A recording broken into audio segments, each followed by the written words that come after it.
2번 정청래 후보부터 모셨습니다. 안녕하십니까? 의리 하나만큼은 의리의리하다. 의리맨 정청래입니다. 자, 여기서부터 줘볼게요. 네. 첫 번째 경선지 충청 고향 연고인데 네. 박빙이긴 했지만 왜 2위를 한 거라고 분석하십니까? 저는 굉장한 선방을 했다. 왜 그렇습니까? 제가 말을 안 해서 그렇지 실제로 충남 충북 같은 경우는 저를 지지하는 의원이 없었습니다. 예, 그리고 거의 모든 언론이 타 후보를 뭐 지지하는 것 같고, 그리고 조직, 뭐 국회의원, 방송 패널 같은 경우는 뭐 거의 10대 0이지 않습니까? 저를 옹호해주는 방송 패널 저는 본 적이 없어요. 그래서 저는 충청에서 더블 스코어 나오면 어떡하지? 그러면 그냥 해보나 마나인데 그렇게 생각했는데, 확실히 밑바닥 민심은 자발적 그 권리당원들은 정청래더라고요. 그래서 이 조직과 바람의 싸움이 어떻게 될까 굉장히 걱정을 했는데, 그래서 뭐 김민석 후보는 7% 본인이 진다고 엄살을 피던데 저 완전히 엄살이다 제가 이렇게 생각했고, 아마 본인은 7% 이상으로 이길 거라는 말을 7% 진다라고 아마 얘기했을 겁니다. 그래서 제가 굉장히 긴장했었는데 정말 다행이다 그런 생각을 했습니다. 그러면 조직표가 분명히 있었는데 바람도 분명히 존재했다는 걸 확인했다. 그렇습니다. 지금 전체적으로 어제도 광주 갔다 왔는데 조직이냐 바람이냐 이 싸움이에요. 그리고 광주 어제 제가 하루 종일 있었는데 마치 2002년 노무현 대통령과 이인재가 싸우는 듯한 그런 느낌이거든요 지금. 그래서 어제 말바우 시장이라는 데도 가보고 그러면 완전히 뜨겁습니다 지금. 그리고 이건 너무하는 거 아니야? 너무 심한 거 아니야? 정청래가 무슨 죽을 죄를 졌다고 이러면서 이제 팔 걷어붙이고 나선 자발적인 동력과 언론으로부터 융단 폭격하면서 일방적으로 정청래는 안 될 것 같다는 분위기 조장, 조직 이 싸움이 지금 붙은 겁니다. 그래서 굉장히 뜨겁습니다. 근데 그렇다면은 부울경에서도 비슷해야 되는데 거기서는 또 예를 들면 부산에서는 상당히 앞서갔는데 그건 또 왜 그렇게 된 겁니까? 부산 경남에서 제가 이기고 네. 울산에서 조금 졌는데요. 거기가 노무현 대통령 본고장 아닙니까? 그래서 여기서 아마 후반전에 했으면 부산 울산도 더 크게 이겼을 텐데 지금 예열이 이제 되고 있는 상태. 그래서 첫 스타트를 부산 울산 경남에서 아주 천만다행으로 잘 끊었다. 그리고 아마 이 부산, 울산, 경남, 뭐 대구, 경북도 포함해서 이런 노사모 했던 분들이 또 노사모 정신을 잇고 있는 분들이 아마 2002년 대선 때 광주에 가서 노무현 뽑아달라고 무릎 꿇고 빌고 울고 편지 쓰고 하는 그런 운동이 일어날 조짐이 지금 보이고 있습니다. 본인의 바람 아닙니까? 아니 실제로 이제 움직임이 있습니다. 예. 그래요? 예. 그러면 과거 노사모 조직 일부가 움직인다거나 노사모는 조직이 아니죠, 사실은. 그렇죠. 예, 그렇긴 그래서 한데. 그런 분위기가 확실하게 읽히고 있고, 어제 무안에 사시는 분한테 제가 전화를 받았는데 이렇게 그분이 표현한 대로 하면 이렇게 얘기하더라고. 아니 정청래 의원이 뭘 그렇게 잘못했다고 언론 뉴스 보면 정청래 뺨 때리는 소리만 들린다. 이건 너무 심하지 않냐. 이렇게 표현하더라고요. 자, 이번 주 이제 금요일 제주 인천인데 어떻게 네. 전망하십니까? 저는 전망하거나 계산하지 않습니다. 그냥 하루하루 열심히 살 뿐이고, 제가 전망한들, 분석한들, 예상한들, 그건 저의 판단 영역 밖에 있는 유권자의 몫이거든요. 그래서 그런 괜한 계산을 해서 잘 예상이 되면 기분 좋고 또 결과가 안 좋을 것 같으면 우울하고 그럴 필요가 없잖아요. 그 시간에 유권자들 한 명 더 만나는 게 더 중요하다 이렇게 생각합니다. 원래 정청래 후보가 선거 국면마다 예. 그 본인 경험 베이스로 전망해서 맞추는 걸 굉장히 즐겨 했었잖아요. 그런데 저 아닌 상대방 거는 잘 맞추는데 제 건 좀 이게 왜냐면 모든 정치인이 그렇게 해요. 객관화하기가 좀 어렵지 않습니까? 그렇죠. 특히 선거 국면에는 일희일비하기가 좀 쉽지 않습니까? 그렇죠. 그래서 그런데 에너지를 소모하지 말자 그렇게 생각하고 있습니다. 망인 모드로 들어가지 말자. 예, 그렇습니다. 그래서 항상 전신 거울 앞에 제 자신을 항상 비춰보고 있습니다. 옷 다 입고요. 자, 근데 이거는 그 전망 안 한다고 하셨는데 이거는 얘기해야 될 것 같아요. 다음 주 금요일이던가요? 금요일 이제 전북, 전남, 광주, 호남 여기가 모두들 최대 승부처라고 하는데 네. 여론조사상 김민석 후보가 앞서가는 건 분명한 확인될 경향성인데 여기서 김민석 후보가 크게 앞서서 만약에 과반을 훌쩍 넘긴다. 이러면 당선 가능성이 굉장히 높아지는 거 그런데 아닙니까? 모든 방송 언론도 그렇지만 실제로 유권자가 제일 많은 건 수도권입니다. 그렇긴 하죠. 수도권에서는 제가 앞서고 있잖아요, 계속. 예. 근데 수도권에서 정청래가 앞서고 있다는 얘기는 안 합니다. 근데 이제 수도권은 맨 마지막이고 그리고 전통적으로 민주당 전당대회는 예. 이 지역에서 결론 지어지는 경우가 많았거든요. 자, 그런데 예. 원래 지금까지 객관적인 뭐 물량 공세라든가 언론의 편파성이나 뭐 조직이나 의원들 심지어 의원들은 김민석 후보의 선거 구호를 프랜카드로 걸고 있어요. 그러면 안 됩니까? 안 되죠. 국회의원과 지역위원장은 공개적으로 지지할 수 없습니다. 근데 선거 구호를 프랜카드로 걸고요. 본인 이름 얼굴 사진 딱 박아가지고. 그래서 지금 선관위에 제소를 했습니다. 그럼 당원 당규 위반입니까? 위반이죠, 당연히. 이런 상황 속에서 제가 이렇게 지금 버티고 있는 거거든요. 그래서 이번 주 제주, 인천, 일요일 날 강원, 대구, 경북 결과를 보고 이 또한 비등비등하게 나오면 호남에서 크게 요동칠 거라고 저는 보거든요. 그래서 이런 정밀한 분석은 일부러 안 하더라고요. 왜 그 계속 이 박빙 사실 지금 박빙 추세거든요. 박빙 그것도 그렇습니다. 44대 첫날은 뭐 김민석 1등 그러더니 두 번째 날은 제가 1등하고 종합성적 제가 1등이거든요. 그러면 정청래 역전승 1위 이 제목이 맞잖아요. 근데 그렇게 제목을 안 뽑습니다. 1승 1패 주고받아. 아니 최종 성적이 제일 중요한 거 아니겠습니까? 그래서 저는 이런 편파적이고 이런 부분을 저는 예상은 했어요. 이런 부분은. 근데 해도 정도가 너무 심하다. 그런 생각이 드는데 오히려 이것이 민주당 권리당원들을 더 자극하고 팔을 더 걷어붙이게 하고 있다. 저는 거기에 지금 승부를 걸고 있습니다. 이번 주 만약에 이 박빙 추세 네. 이어지면 호남이 확 뒤집어집니다. 호남이 뒤집어진다. 그렇습니다. 왜 그렇게 생각하십니까?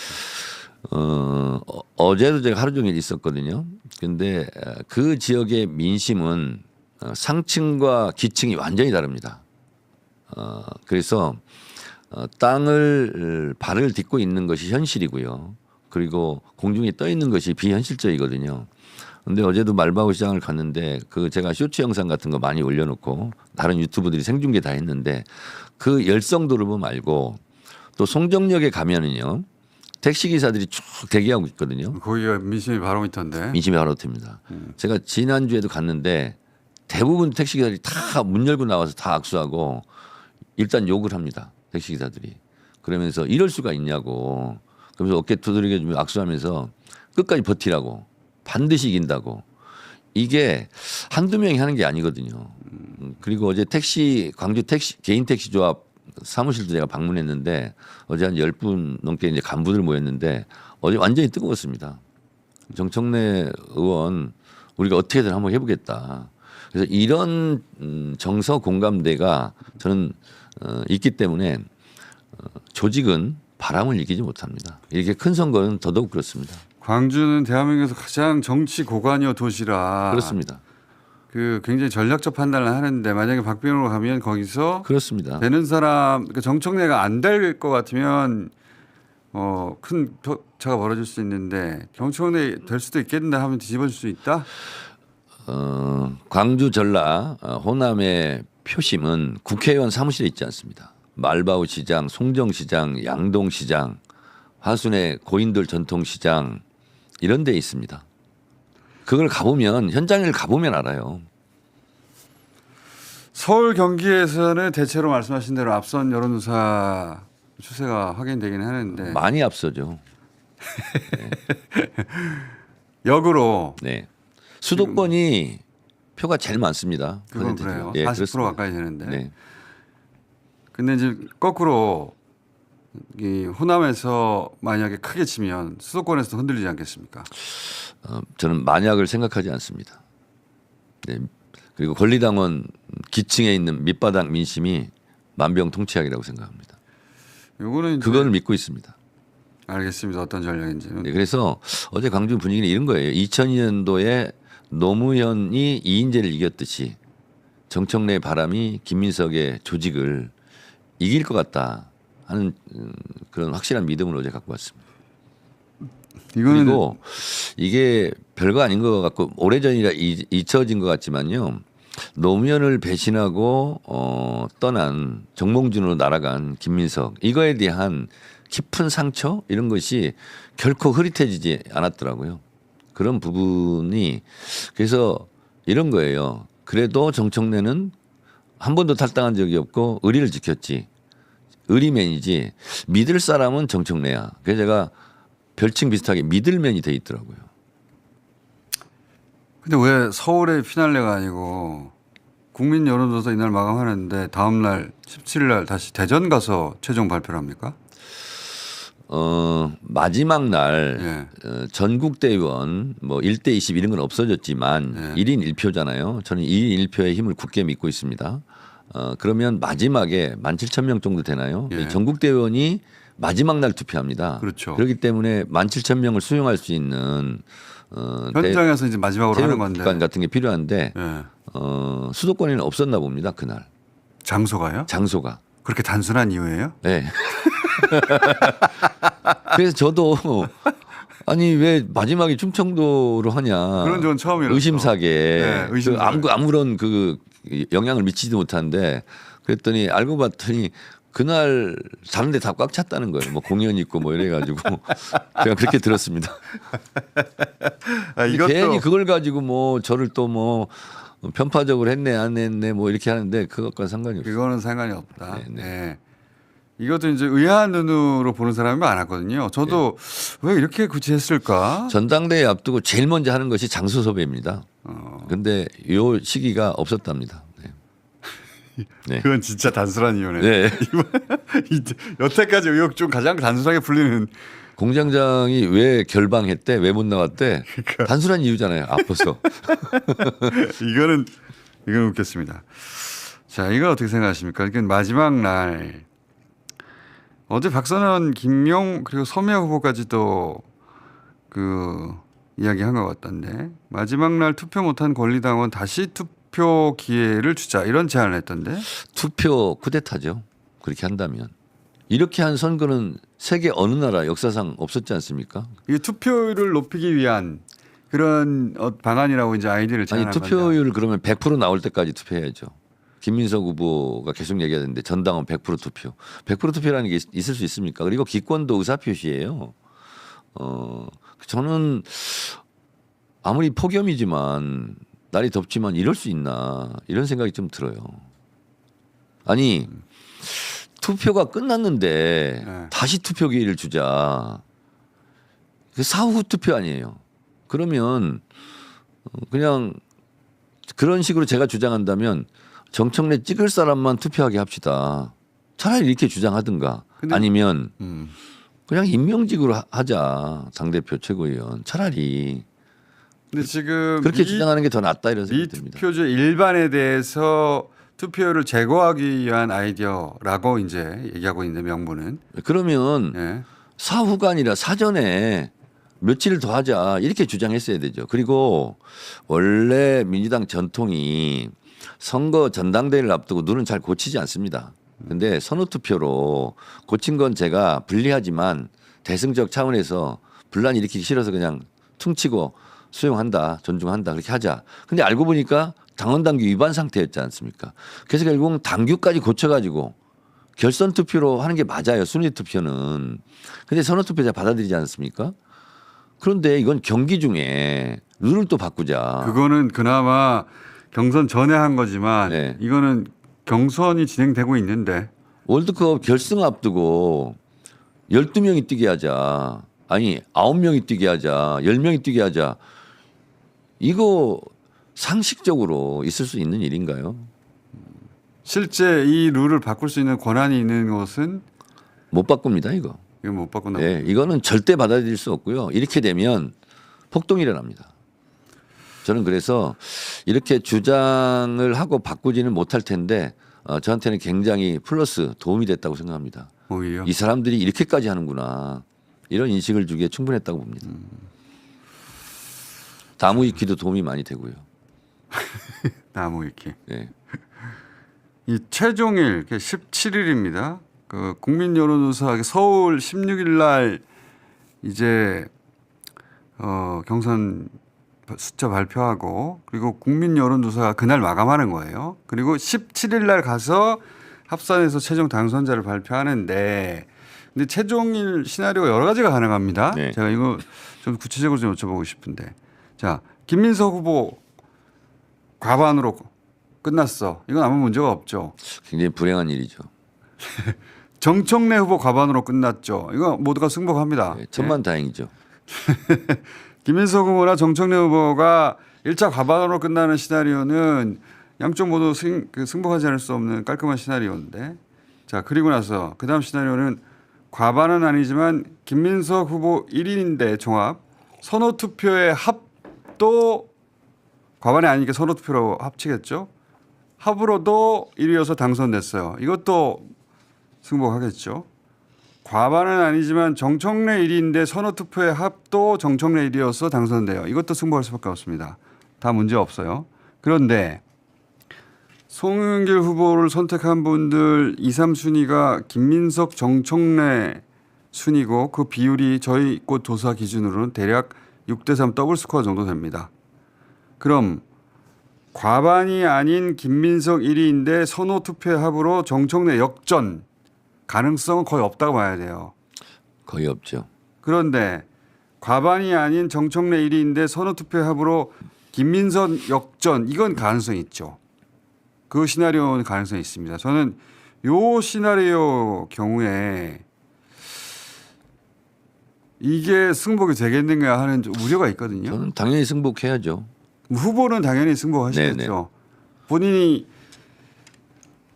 어쨌든 동의한 룰로 그렇습니다. 이 경선을 치렀기 때문에 당연히 승복할 텐데 농부는 밭을 탓하지 않는다. 노무현 정신에 입각해서 제가 선호투표도 받아들였고 지금 말씀하신 제가 1등을 했는데 과반이 부족해서 선호투표로 뒤집혀서 제가 안 됐다. 뭐 저는 당연히 승복하는 거죠. 그건 뭐 기본이죠. 그런데 이제 정청래 후보의 지지층 같은 경우에는 제가 설득해야죠. 승복하자고. 승복하자고. 네. 아마도 뭐 경선 직전에 룰 바꿨네부터 다시 시작할 텐데. 뭐 당연히 제가 저를 지지한 분들에게 힘을 합치자, 뭐 승복하자고 이제 얘기를 당연히 해야 되는데 아무래도 심정적으로 받아들이기 쉽지 않을 수 있는데요. 혼란 상황이 있을 수는 있겠다. 근데 제가 설득은 할 것인데 그러한 일이 발생하지 않도록 저를 과반으로 넉넉하게 1등을 만들어 주시기 바랍니다. 네, 그냥 심플하게 정청래 과반 넉넉하게 승 이렇게 좀 해주시기 바랍니다. 그리고 그럴 거라고 봅니다 저는. 네. 그럴 거라고. 네, 네. 실제 그런 가능성에 대한 걱정을 해보셨죠? 아니 어차피 제가 과반으로 1등 할 거기 때문에 그런 고민은 안 해보고 지금 해보니까 좀 그럴 수 있겠네요. 네. 거짓말 하지 마시고요. 아니 진짜입니다. 제 말은 이런 시나리오에 대한 걱정은 전혀 안 해보셨어요? 네, 안 했습니다. 저는. 저는 내일 일을 걱정하지 않습니다. 오늘에 충실할 뿐입니다. 예를 들어서 47대 46으로 1% 이겼는데 선호 투표제를 두었더니 50대 49로 뒤집었다. 그럴 가능성이 있거든요. 하여튼 뭐 가능성일 뿐이죠. 네, 자, 그래서 본인의 해법은 과반으로 끝내달라. 네 그렇습니다. 그것도 넉넉한 과반으로. 이건 어떻게 생각하십니까? 생일별 최고위원 투표 지침이라는 짤이 이제 인터넷상에 돕니다. 여러 커뮤니티에. 그것 때문인 걸로 아는데 김민석 후보가 정 후보와 거기 거론된 후보들을 윤리에 제소하겠다고 하던데. 그러면 이건 지지자들의 자발적인 움직임이거든요. 그거하고 저하고 관계도 없고 그냥 스스로 알아서 하는 거예요. 우천의 후보는 전혀 관여한 바가 없습니다. 저는 관여한 바가 없고 그런 거는 저는 뭐 저의 뭐 캠프 사무실도 없지만 저희하고 아무 상관이 없는 캠프 사무실이 일이고. 없어요? 그렇습니다. 여전히? 캠프 사무실 없습니다. 그 1억 5천 후원금 내에서 뭐 수백만 원, 수천만 원 드는 캠프 사무실 열고 할 비용이 없습니다. 저는 캠프 사무실 그렇게 비용을 많이 쓰고 이게 합법적인 선거 운동을 할 수 있나 저는 미스테리입니다. 솔직히. 그렇고요. 만약에 저와 관계없는데 저를 제소를 한다면 그건 웃긴 일이죠. 그러면 김민석 후보 지지자들이 저한테 와서 뭐 쌍욕하고 이런 거 김민석 후보를 제가 제소해야 됩니까? 그건 아니죠. 그렇고 아마 이게 정청래 후보 또는 거기 거론된 후보들 뒤에서 부추기거나 네. 관여한 거 아닌가 하는 의심이 그런 나오는데. 의심을 하지 말고 그런 근거가 있으면 그 근거를 제시하고 얘기를 하시는 게 좋을 것 같고요. 그리고 이 자발적 권리당원의 움직임이고 이것은 그들의 선거운동 방식이에요. 그리고 이번이 처음에 있는 것도 아니고 예전에도 그런 것은 많이 있었죠. 근데 저는 그것보다 이거는 권리 당원들 뭐 수십만 명이 지금 그러고 있을 텐데 그분들을 어떻게 윤리제소에서 처벌할 건지는 잘 모르겠고요.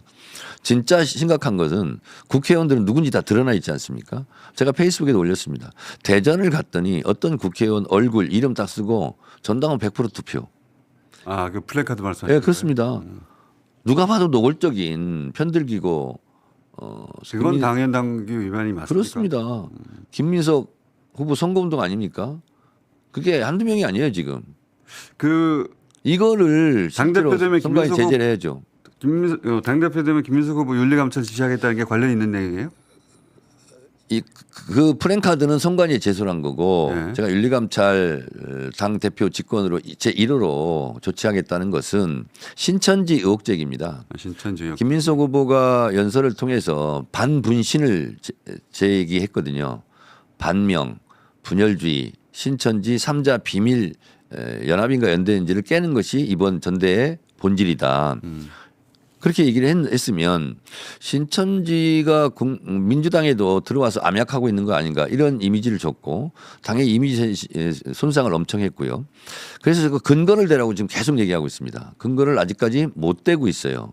그러면 제가 당대표가 되면 우리가 위헌 정당의 위험에 지금 빠진 상태입니다. 국민의힘이 또 공격하고 있고 그럼 당을 구해야 되지 않습니까? 그러면 윤리감찰단에서 일단 조사해라.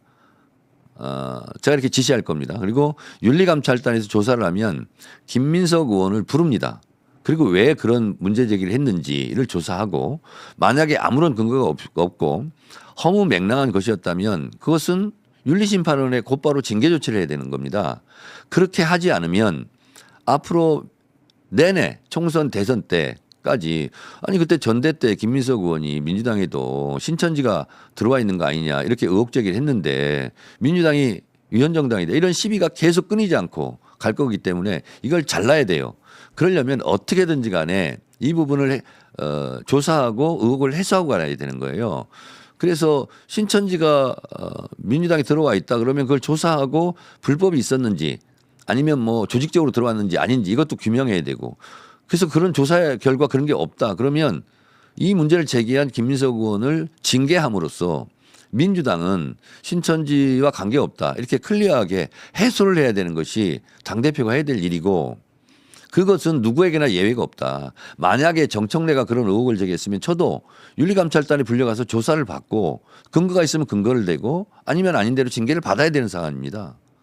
헌법 20조 2항 위반 지금 의혹 제기 아닙니까? 정교 분리. 근데 이제 그 연설에서의 핵심은 3자 연합인데 네. 그렇더라는 얘기는 근데 여항순 정청래 후보와 신천지의 관련성 제 이름은 얘기하지 않았기 때문에 네. 제가 거기까지는 가지 않았고 제 이름을 만약에 했으면 바로 형사 고소하죠. 근데 본인은 그것까지는 안 했습니다. 본인은 신천지 의혹으로부터 완전히 100% 무관합니까? 한 점 의혹 없이 국물도 남김없이 저는 무관합니다. 100%? 네, 그렇습니다. 100% 가지고 안 되겠는데요. 200%로 하죠. 200%. 네.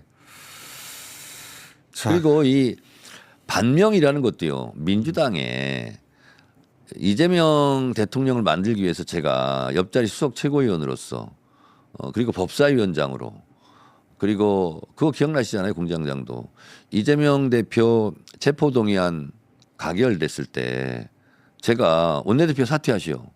저는 사퇴 안 합니다. 그러면서 장을 혼란을 수습을 순식간에 했고 그리고 이재명 대표 기억해 보세요. 단식하고 녹색병원 입원하고 그랬을 때 제가 뉴스공장에 나와서 분명히 얘기했잖아요. 총선 공천장에는 이재명 대표 직인이 찍혀 있을 거다. 그 얘기는 뭐냐면 설령 체포 동의안이 가결돼서 감옥을 가더라도 당대표 절대로 사퇴하지 않는다. 그리고 옥중 공천한다. 이런 강력한 의지를 제가 표명하지 않았습니까? 그리고 비상계엄 때 제가 제일 먼저 전화한 것이 이재명 대표한테 전화한 것이 접니다. 지금 실제 상황이다. 계엄이다. 빨리 나오셔라. 그랬고 담대역 넘어서 다 갔고 사선을 넘었고 제가 또 법사위원장으로 헌법재판소 윤석열 파면을 위한 국회 측 탄핵소추위원으로 제가 윤석열 정면에서 마주보면서 제가 검사 역할을 하지 않았습니까? 그래서 문영배 소장 대행이 2025년 4월 4일 오전 11시 22분에 대통령 파면에 따르는 국가적 손실보다 헌법소의 이익이 압도적으로 크다고 인정되므로 피청구인 대통령 윤석열을 파면한다. 이거를 제일 가까이에서 제가 그것을 저 혼자 다 이끌어냈다고 절대 생각하지 않습니다. 국민들이 밖에서 응원봉을 들고 비체혁명을 했기 때문에 제가 그 역사적 무게를 감당한 사람입니다. 근데 저보고 반명이라고요? 그러면 반명 아닌 사람이 누가 있습니까? 저는 이렇게 정청래와 뭐 가까운 최고위원들을 반명으로 몰 요량이라면 그 자체가 반명이다. 어떻게 이럴 수가 있느냐. 또는 정청래가 당대표가 되면 레임덕이 온다고는 이런 주장도 해요. 송영길 후보 주장입니다. 있을 수나 있는 일입니까? 아니 어떻게 이건 유권자에 대한 협박이죠. 아니 차라리 그냥 정청래가 당대표 되게 되면 3차 세계대전 일어난다고 주장하세요. 어떻게 이런 주장을 할 수가 있죠. 그리고 이재명 대통령은 전당대회에 출전하지 않았어요. 왜 이게 명청대전입니까? 아니 저하고 대통령하고 큰 전쟁을 치러요 지금? 김윤석 후보는 본인의 이름을 걸고 본인의 정책과 비전을 얘기하세요. 제가 부탁합니다. 명청대전은 있을 수 없는 일이죠. 송영길식 표현을 한다면 그 자체가 그러면 역모 아닙니까? 제가 역적이란 말입니까? 하기야 뭐 송영길 후보는 뭐 역적 얘기도 하고 뭐 목 자른다는 얘기도 하던데 그 뭐 사과는 했지만 그 있을 수 없는 일이고요. 차라리 그냥 석청대전 이렇게 불러주세요. 그건 제가 동의를 하겠어요. 저도 뭐 전적으로 동의하는 건 아니지만 어떻게 같은 당 동지이자 전우이고 12.3 비상계엄을 같이 사선을 넘은 동지들끼리 노상원 수첩에 이재명 대통령 이름도 있고 저도 있고 김민석도 있어요. 비상계엄 성공했으면 노상원 수첩대로 비상계엄이 실행이 됐다면 김민석 의원도 이 세상 사람 아니고 저도 이 세상 사람 아니에요. 이재명 대통령도. 연평도 어디 꽃게밥이 될 수도 있는 거예요. 이렇게 같이 사선을 넘어와 놓고 친명이니 반명이니 아니 친명 반명 감별하는 자격증을 김민석 의원에게 누가 줬습니까? 저는 이런 거 안 했으면 좋겠어요. 그리고 8.17 전대 끝나면 하나로 합치자면서요. 단결하고 화합하자면서요. 근데 왜 전대 때는 왜 이럽니까? 그리고 아니 보수 중도 외연 확장 하자고 하면서 왜 같은 안에 있는 동지들 사이에서는 너는 반명이니까 안 되고 너는 이래서 안 되니까 너는 안 되고 자꾸 왜 배제 정치를 하죠? 마이너스 정치하죠? 그렇게 해서 총선 승리, 대선 승리 어떻게 합니까? 저는 정말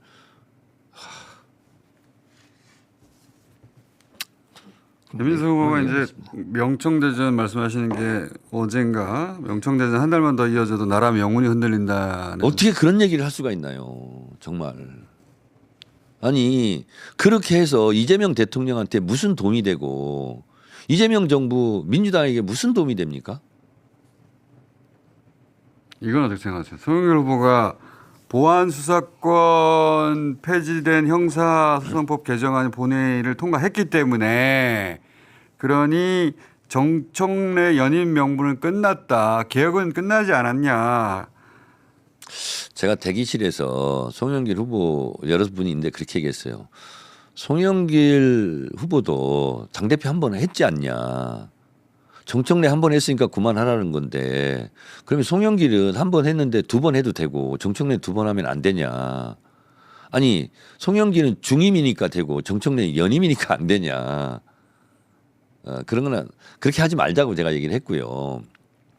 제 말은 요 질문은 이제 그 답변하겠습니다. 개혁은 자전거 페달과 같아서 어제의 개혁은 어제 해야 되고요. 오늘의 개혁은 오늘 해야 됩니다. 또 내일에 밀려오는 개혁이 있습니다. 자전거 페달 안 밟으면 자전거가 쓰러지듯이 개혁도 마찬가지입니다. 민주당의 정체성은 개혁입니다. 그리고 민생이 개혁이고 개혁이 민생입니다. 개혁은 안 맞는 거 고치자. 그리고 불합리한 걸 합리적으로 고치자. 그래서 국회에서 통과되는 모든 법안은 다 개혁 법안입니다. 그래서 오늘 검찰개혁 했으니까 그러면 내일은 검찰개혁할 사안이 없다. 그러니까 그만둬라. 그러면 송영길 후보가 그렇게 얘기하는 방식으로 말씀드리면 국회의원 6번 했는데 다음에는 하지 마세요. 할 일 다 했지 않습니까? 육선하면서. 그렇게 상대방을 공격할 것이 아니라 내가 무엇을 하겠다 이렇게 했으면 좋겠고 검찰개혁뿐만 아니라 앞으로는 AI 강국 시대에 따라서 디지털화가 되면서 없어지는 직업, 있어지는 직업이 있으면서 제가 한국노총 김동명 위원장한테도 얘기했습니다. 노동개혁 앞으로 심각하게 우리가 준비를 해야 된다. 그런 말씀을 좀 드렸고요. 그리고 지금 대통령 지지율도 많이 떨어지고 있고 저도 참 마음이 아프고 어떻게든 끌어올리려고 제가 안간힘을 쓰고 있는데 전통적인 지지층에서 지금 등을 돌리고 있는 게 여론조사 꽃에서도 나오지 않습니까? 그러면 그런 분들을 붙들고 우리 다시 잘해보자. 이재명 정부 성공을 하자. 총선 승리, 대선 승리하자. 이런 전통적 지지층에 소구력이 있는 사람은 정청래 아닙니까? 그게 지금 본인이 꼭 당대표 그래서 돼야 제가 하는 이유입니까? 미들맨이기도 하지만 붙들맨이기도 합니다. 그러니까 그분들 붙들어야죠. 그게 지금 꼭 본인이 당대표가 돼야 그렇습니다. 하겠다는 이유입니까? 전통적인 핵심 코어 지지층이 이탈하거나 무너지면 백약이 무효입니다.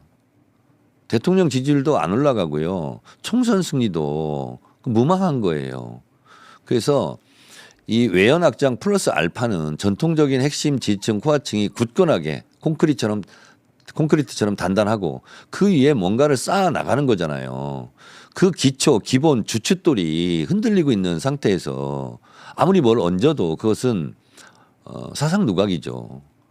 자고로 본인이 그 역할을 할 적임자라는 겁니까? 그렇습니다. 노무현 대통령 때도 국가보안법 폐지하려다 못하고 열린 우리당 때 지지율이 급락해가지고 계속 어렵고 그리고 당대표 여러 번 바뀌고 그런 악순환이 계속됐거든요. 다시는 그런 우를 범하면 안 됩니다. 이재명 정부가 어떻게 지금 만들어진 정부인데 역사적 무게감, 역사적 책임감을 가지고 개인의 이익, 소리를 벗어나서 대의를 쫓아야죠. 김민석 후보는 그 역할을 못합니까? 솔직히 말씀드리면 본인 얘기를 좀 했으면 좋겠어요.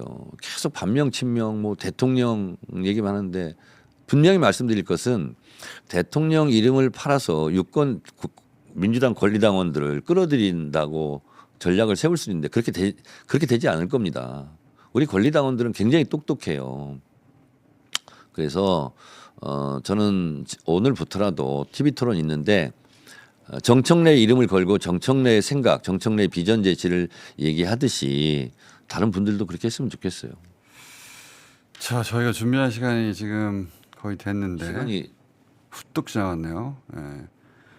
권리당원들에게 마지막으로 아직 투표하지 않은 권리당원들에게 한마디 하신다면요.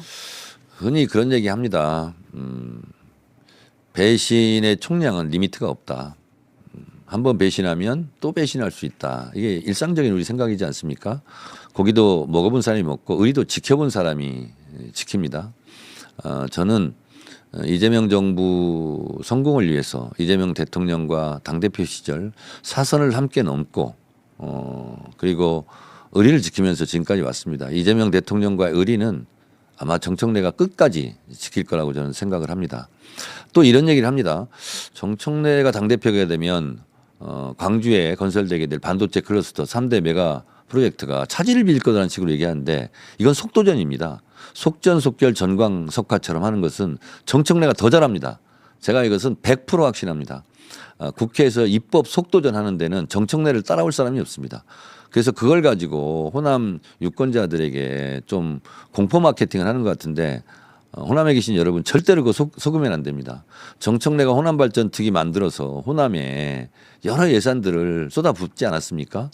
호남에 대한 정청래의 사랑을 받아주시고 그런 현혹시키는 말은 절대 믿으면 안 되고 광주에 3대 메가 프로젝트 반도체 클러스터 공장은 정청래가 됐을 때 더 빠른 속도로 더 안전하게 된다는 말씀을 드리겠고요. 제가 이재명 대통령과 당과의 의리는 끝까지 지킬 테니 우리 당원들께서 정청래를 보호하고 지켜주시기 바랍니다.